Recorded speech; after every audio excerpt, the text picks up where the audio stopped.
This is Beverly Hills. And here come the Beverly Hillbillies.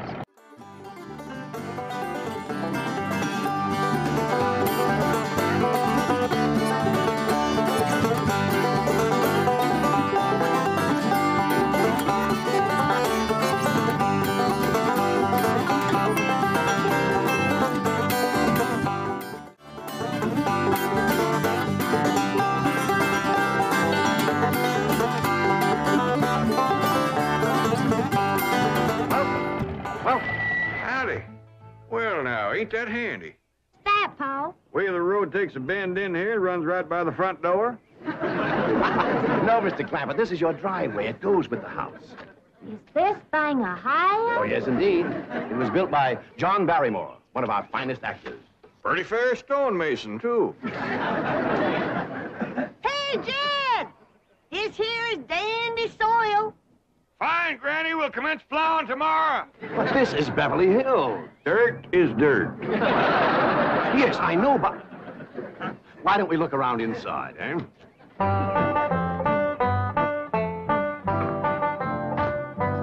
Well, here we are. I hope you're going to like this place I picked out for you. It may be a trifle larger than what you're used to, but I feel a man with $25 million in my bank should live in a manner that... Come in, this is your home.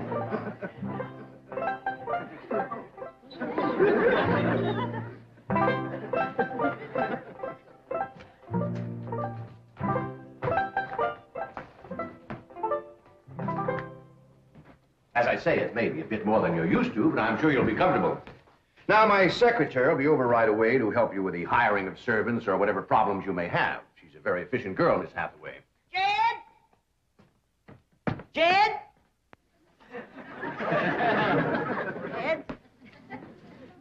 You and Jethro fetching my stove so I can get some victuals to cooking? Oh, you have a beautiful stove. Thank you. Fetch it in, Jed. You scare up some wood, Ellie. No, I mean you have a stove already installed in the kitchen. Where's that? I'll show you. Excuse us. Ellie, you go with Granny. She'll still need you to fetch some wood. Sure, Pa. Uncle Jed, guess what? There's a whole nother house up here. Jethro, come down from there. Like as not that belongs to somebody else. Darn. This is your kitchen. Oh, and here's the stove. The last word in food preparation. And speaking of food, you'll find everything you could possibly want stored right in here. See?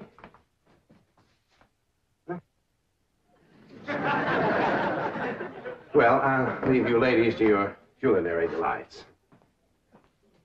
Au revoir. Bon appetit. Talks gibberish. You seem to set a great deal of store in this here stove, Granny. Well, we'll see. Ellie, you run out and fetch some wood. I'll get a fire to going in here and we'll see.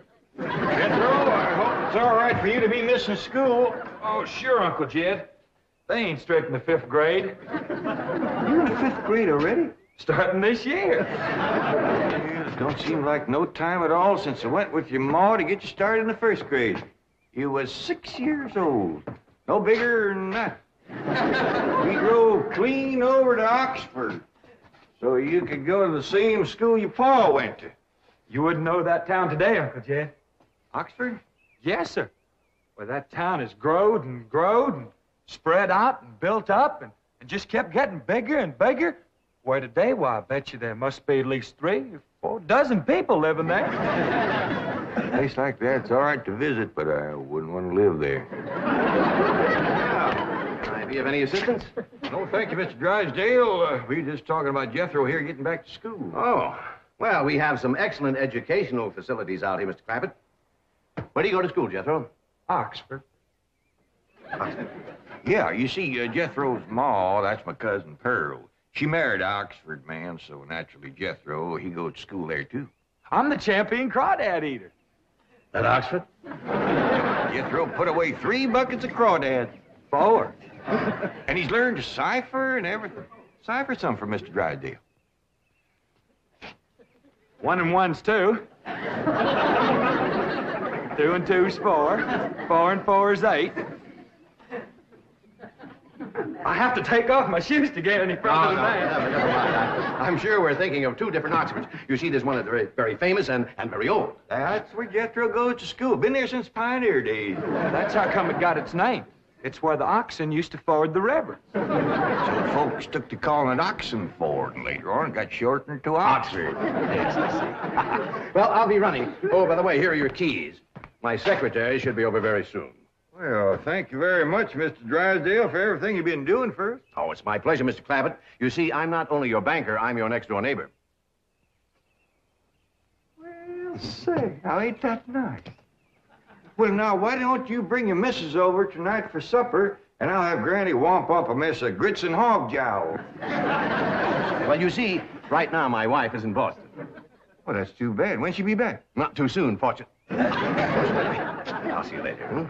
Well, thank you, Mr. Drysdale. So long. Uncle Jed, you reckon one of these days I can have me a little bitty old taste of Granny's moonshine? Now, Jethro, you know the family rule about Granny's moonshine? You get your first taste on your wedding day and not before. Well, Uncle Jed, that might be an awful long time. I ain't even got me no sweetheart. How come? Why, back home, every time I get me a girl, one of them there big fellas would take her right away from me. Maybe out here in Beverly Hills. Paul, could I please have the axe? I gotta split some wood for Granny. Fetch it, Jethro. Ain't this place got a wood pile? Not that I could find. But I found a whole row of black old dead tree trunks, pretty near as high as this height. Are they kind of big for you to tackle? Well, shucks, no, Paul. They're only this big around, and all trimmed and topped and strung together with the black rope, so as no matter which one you cut, the others keep it from falling. Somebody had a right smart idea there. Just the same, I think I'd rather have Jethro do the cutting. Oh, Paul, let me. Cutting trees and chopping logs ain't no work for a girl. I'm just as strong as Jethro. You ain't neither. I am so. You ain't neither. I am so, too. You want to wrestle? Darn too. Now, here. That ain't no fair fight. Somebody's gonna get hurt. Now, yeah, you see? You're getting too rough. Jethro. A person can get crippled from a hole like that. Get up from there. I can't, Uncle Jed. You turn him loose and get up from there before I take a strap to the boot. Now, here, you get out there and chop down one of them tree trunks and saw Granny some nice logs. Yes, sir, Uncle Jed. Could have whooped you if you hadn't tripped me. Beverly, come back here and sit down. I want to talk to you. Whoop them fair and square, and I'll do it again. You won't. That's what I want to talk to you about. Ellie Mae, you're getting too big to wrestle with boys. I ain't as big as Jethro. Big that way, I mean, growed up. You're a young lady now. You gotta start minding your manners and fixing yourself up real nice and wearing dresses. Paul, folks would call me a sissy. It ain't sissy for girls to act like girls. You see, Ellie, I raised you like a boy, and I was wrong to do it. I reckon every man liked to have a son, and you was my only young'un. And when your ma passed away, I just decided to turn you into a boy.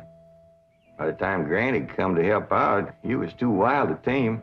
By thunder, you could outrun, outclimb, outfight, and outshoot every boy in them hills. I still can, Paul. Yeah, but it ain't fitting. It ain't right for folks to go against nature. Now look at old Duke here. Reckon we could turn him into a cat? Course not. That's right. Because nature made him into a dog. Just the same way nature made you into a girl. Here lately, she's getting more and more positive about it. You mean my years is growing? No, nothing like that. You're pretty. Oh, Paul. I know you don't like it when I say that, but you like it when the young fellas around here come in saying it, and they will. Only they'll probably be using words, fancy words I won't even understand. But Ellie Mae, ain't nobody can ever tell you how pretty you really are except me. You're the living picture of your mom.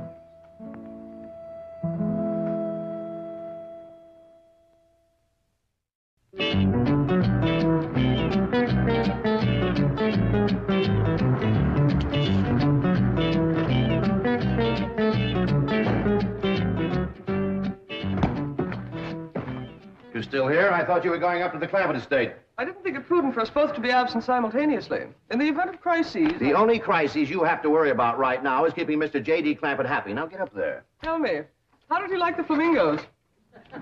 What flamingos? I thought pink flamingos around the swimming pool would add a rather elegant touch. Mr. Clampett is not a man educated to elegance. That will take time. Right now, there are more pressing problems. Of course, getting settled, the servant problem. Well, whatever they are, just get up there and solve them. Now, J.D. Clampett is this bank's largest depositor, and I'm making his satisfaction your responsibility. I accept the mantle of responsibility with which you have cloaked my shoulders. And I shall so conduct myself that if this great financial institution shall last 1,000 years, people will still say, this was their finest hour. Handy wood, all right. Got a lot of pitch and tar in it. Ought to burn real good. Yeah. That flimsy grate holds up. Granny, this is the top of that tree trunk. You want I should split it up, too? No, just leave it outside.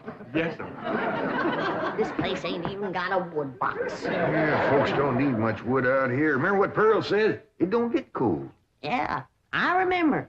It might not get cold in the day, but it sure freezes solid at night. How you know? I'll show you how I know. Every bit of food in this here storage bin is froze harder than a rock. Yes. Look.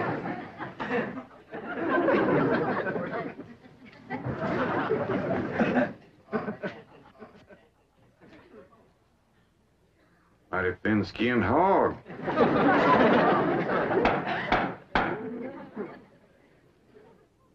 But I'll be doggone.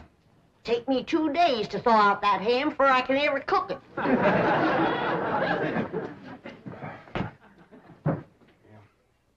People ought to know better than store food up against the north wall. Tomorrow we'll dig us a root cellar and we put all this stuff in it. Jethro, go on out there and catch us a chicken. Okay, Uncle Jed. How you know we got chickens? Place this size is bound to have chickens. They ain't all froze together.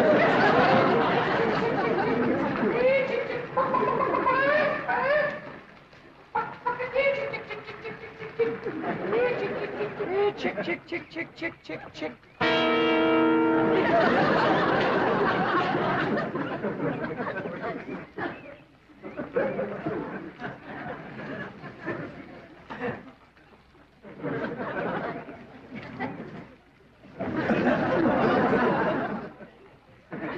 I keep a chicken. Here's that bucket. You want it? You take it, Ellie. See if you can find a creek. I gotta have some water. You pump on this place? It ain't even got a well. Uncle Jed, Uncle Jed. Yeah, boy. Did you find a chicken? I found something.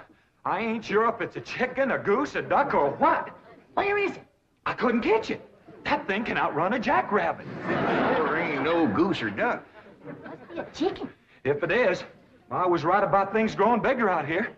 That thing was this high. Chicken? Ah, Jethro. Honest, it's got legs this long. Gibby's on the drumstick. Drumstick ain't much. Whoever gets that neck is eating from now on. Commences here and runs plumb up to here. Jethro, you ain't forgot what I said about Granny's jug of liquor. I ain't been at Granny's jug. You have your in first. Honest, cross my heart. Where'd you see this chicken? Down by the cement pond. Cement pond. Uncle Jed, that pond is the fanciest thing you ever did see. Why, they are steps, so's the cattle can walk right down into it and get a drink. And up at one end, there's a lady standing there made out of rock. And she's a-pouring water out of a jar right into that cement pond. Oh. Well, that's how come that big old pink chicken to get away from me. Flew right over the top of that there rock lady, landed in that pond, and swam like an otter. Just flapping them big old pink wings and hollering. What color did you say that chicken was? Skink. Ain't I told you that stuff would stunt your growth? Miss Granny, I didn't touch a drop. You and me is going to the woodshed. Jethro, you swear to be telling the truth? So help me, Jefferson Davis. You take your hat off when you speak of the president. He ain't president no more. I'll have no Yankee talk in my kitchen. Now, Jethro, you and me is going back out there and corner that chicken. Granny, you get your fire to going. Ellie Mae, you sweep up out front and keep your eyes open for that Miss Hathaway. I'm counting on her to take you in hand and get you in the right kind of clothes. Come on. Chicken.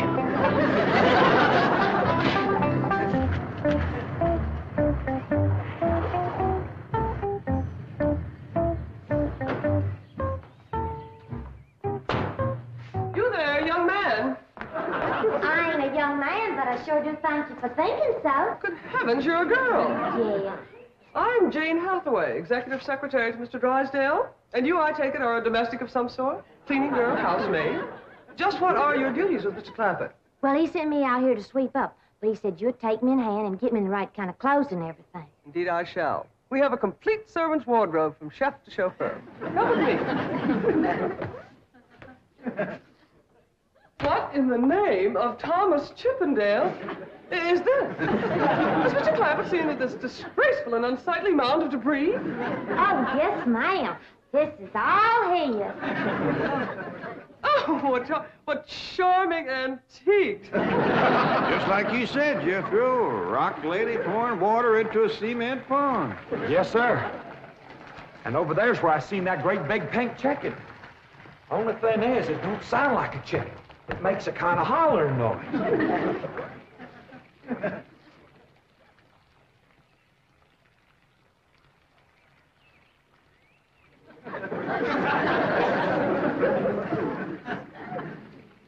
Reckon you'd make a hollering noise, too, if you was to lay egg like that. Man, oh, man. That's what I call an egg. And you won't have to worry about food now. Wait till she cooks this.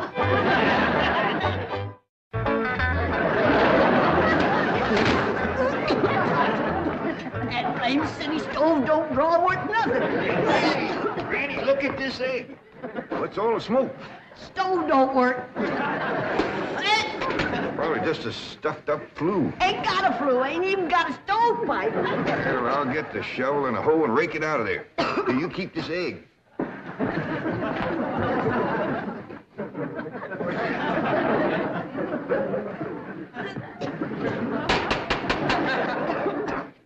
Just like everything else out here. Froze solid.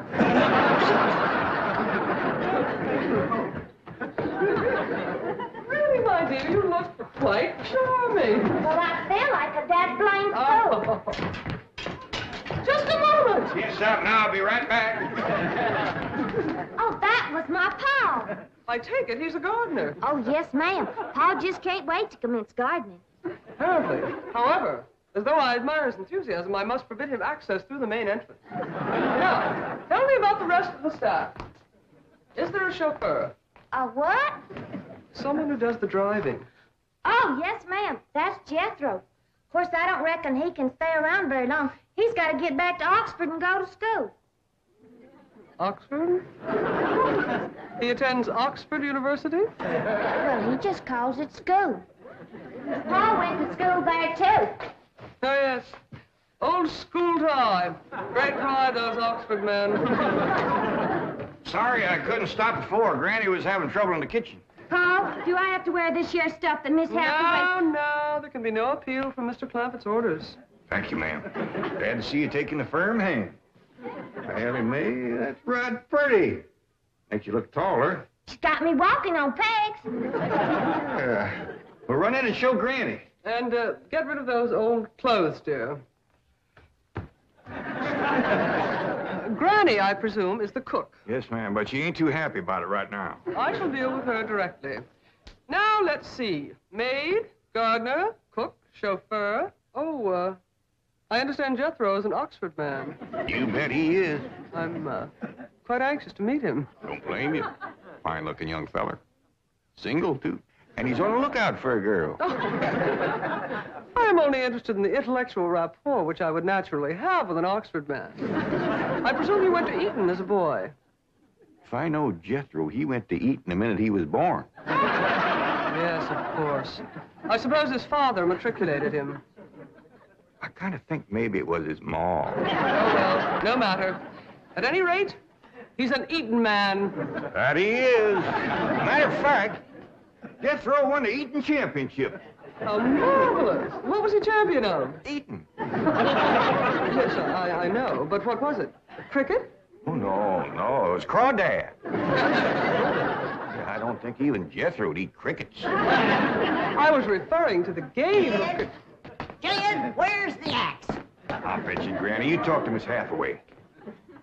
And just why does Cook need an axe? I've hit this with everything I could lay a hand to. I even whopped it with an iron skillet. You are supposed to hit it with a croquet mallet. All right, where is it? I don't think I'll tell you. There is a time for work and a time for play. Now then, what are we cooking for Mr. Clampett? Well, I don't know what you're cooking him, but if he wants any victuals from me, somebody better shoot a possum. Possum? You got a better idea? But of course, a nice big fluffy souffle. All right. You shoot it and you skin it. You don't even know what a souffle is. What kind of a cook are you? I'm a cook with a stove that don't draw, food that's froze solid, chickens that can't be caught, eggs that can't be broke, and a smart alecky city woman telling me my business. That's what kind of a cook I am. Mind your tongue, little woman. I can have your job. You sure can, and the sooner the better. Jethro's coming, and just wait till you see what he's got. Thank heaven. Now I can have an intelligent conversation. Look, Granny, I caught that big chicken. I hope it ain't as tough as its egg. That is a flamingo. Oh, no, ma'am. That's my nephew, Jethro. Jethro, say hello to Miss Hathaway. Howdy, ma'am. This the big dangest chicken you ever did see. You go to school at Oxford? Yes, ma'am. I'm in the 5th grade. Stop bragging and wring that chicken's neck. Ellie Mae! No, stop, you barbarian. Don't harm one feather of that beautiful bird. I've taken just about as much as I'm going to take from you. Yeah, Granny. Ellie, you get the fire going under the big kettle outdoors. Young lady, where is your maid's uniform? I ain't going to work. Oh, yes, you are. No, I ain't. Oh, yes, you are if I must subdue you forcefully. I wouldn't try that. Tried to tell you. I'll set on her, Ellie. You get the fire to go. Now, here, Granny. Come on, let her up. Get off of her. You are discharged. All of you. Sacked. Fired. You are the most incompetent, insubordinate, belligerent group of domestics it has ever been my misfortune. Hathaway! Ah, Chief. You're just in time to help me take disciplinary action. You're fired. I've already told them. Not them, you. These people are the Clampetts. Clampett? Yes, that's right. Now go back to the office and pick up your severance pay. You are through. Now, Mr. Drysdale, hold on a spell. I reckon there's been a kind of a misunderstanding. But this little lady's been a right big help to us. Why, she fit in just like one of the family. Matter of fact, her and me is going out hunting. Ain't that right, Miss Hathaway? Yes, and... Yeah. Jethro, you can take that pink chicken back out to the cement pond. We're going out and shoot us a nice, big, fluffy souffle.